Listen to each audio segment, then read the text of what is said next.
prophecy come true today as we discuss Percy Jackson Episode 8. This is the Season 1 finale. The Lightning Thief is over. We're heading into the next book whenever Season 2 comes out. They better start making it soon or these kids are about to start growing up. But I'm excited to talk about this in full spoilers. Please leave your thoughts down below. Hit that like and subscribe button. Specifically, if you are a book fan, because I'm really curious to hear your guys' thoughts the most. I'm one of those people who read Percy Jackson like back in the day and really liked it, but I've never revisited the books. The movies were awful. Now we have the show, which I utterly adored, and I thought it really brought back the mysticism, the fantasy that's really missing in a lot of mediums of television and movies nowadays, specifically for this niche of a genre when it comes down to young adults and children.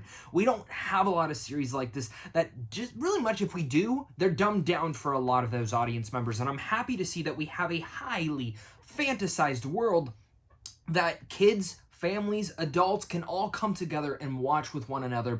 And we honestly haven't had something like this since, of course, I honestly would compare it to the Harry Potter movies. And I've discussed that before in these reviews. We got a little bit of shit for it, but I'm excited to talk about this today. So again, let's discuss this, and we're just going to jump through each point. So opening up this, it comes off the cliffhanger. Ares is ready to fight. And I love this fight scene. I thought it was great. First off, the location, the cinematography, the way that it was completely shot was gorgeous. I thought Percy was such a badass when he got kicked to the ground, and then of course the water comes flowing up behind him. It's fantastic, and I really like how the water hits him, and then Percy just runs in and starts going at it and slices the back of that leg. And it was brutal. It was awesome. And I dug it. And I love that fight scene. But I like how where it leads to next, where all their revelations, they're still trying to put together what Hades had told them and what Ares is now a part of this and what they're trying to do with the bolt. And Percy's like, fuck it. I'm going to Olympus. I'm going to Olympus, guys. And I love that he ends up just going there himself. The Empire State Building, taking that elevator. And first off, Olympus looks gorgeous. I utterly loved of course, just the design of it all. I know all of its visual effects, but it's gorgeous. It's beautiful. But this is where it gets to the soft spot in me. Rest in peace, Lance Riddick, who did one episode as Zeus, and he was phenomenal. First off, the second they announced he was playing Zeus, I thought it was already perfect, mostly because Lance Riddick's voice is so noticeable. It's so memorable. And every role he's ever played, no matter how small or minuscule it is, even when you go to the John Wick films and he's just the hotel clerk, the fact that they can use that and he can just amount such a presence in there. Him playing Zeus was arguably one of the best parts when this show was announced. And I'm a little sad, not even a little, I am really sad that we're not going to get any more of Zeus and they're going to end up having to recast him. But such a great scene between him and Percy. And then, of course, after that conversation ends, Poseidon comes in. And you get the reunition, whatever it's called, between Percy and his father. But before that, you get this intimidating talk. But before that, you get this intimidating talk down between Zeus and Percy. And I loved that. I loved how Poseidon and Zeus had this intimidating talk. And very much, Poseidon's just like, I yield. I give up. They discuss how their council's going to come about. God damn, seriously? What the fuck is up with my nose?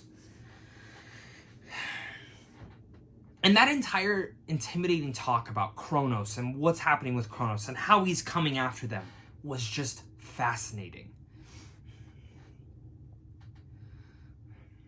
And immediately after that, I liked how Poseidon and Percy got to have a little bit of a small talk there. And it seems like realistically, the way that I would view it, Poseidon was not ready to have those conversations or that talk with Percy yet, but it had to have come out right here.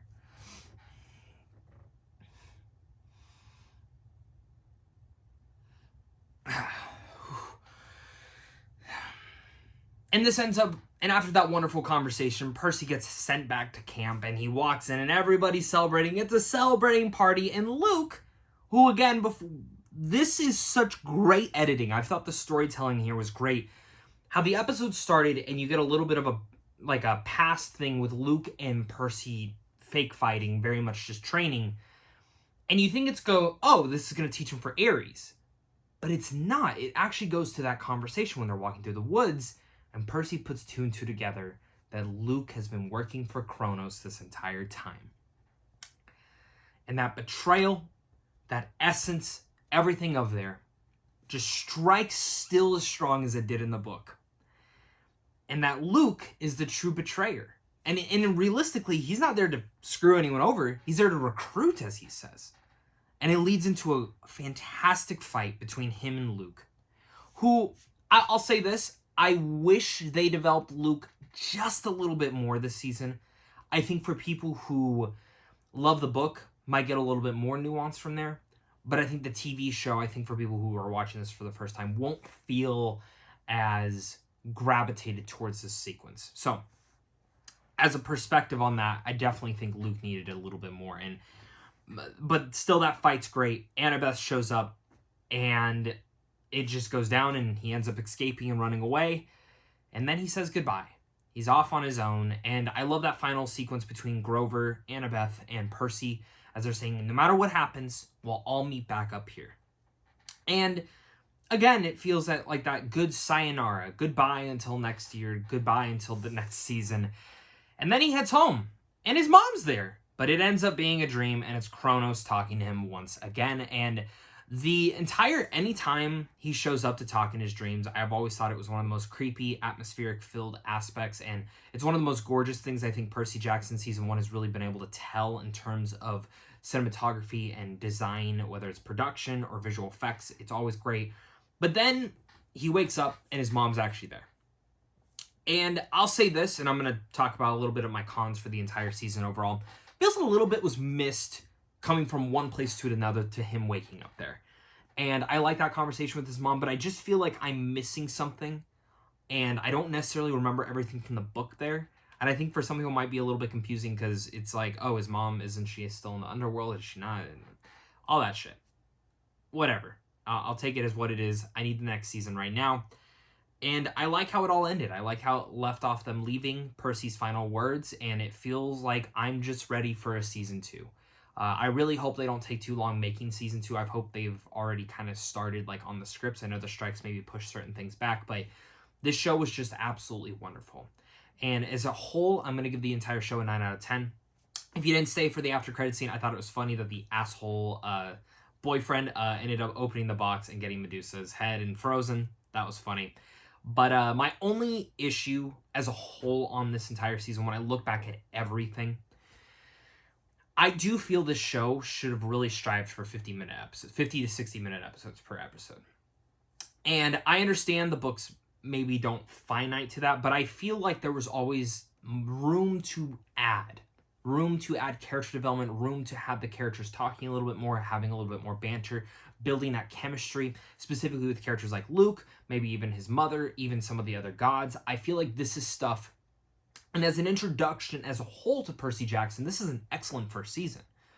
But that's my one thing, is I felt like I was missing a little bit of development. It always felt like, it's the quest, but it's not always about how you get there. It's also about what you build along the way. And the book, I remember, really furthered that out very well. And I'm not saying the show did it in a bad way. The movie's a great example of how not to do that. But the show did just enough, but I feel like there was a little bit more that it could have done. Just a little bit more. And again, that might be me being selfish. I would have liked a little bit more added, and I hope season 2 can actually take that along and take that criticism and really push it to that next avenue. Now the world's opened up. Now we're introduced to it all, and I can't wait to see more. So definitely leave your thoughts down below. Hit that like and subscribe button for more. And of course, until next time, guys, stay classy.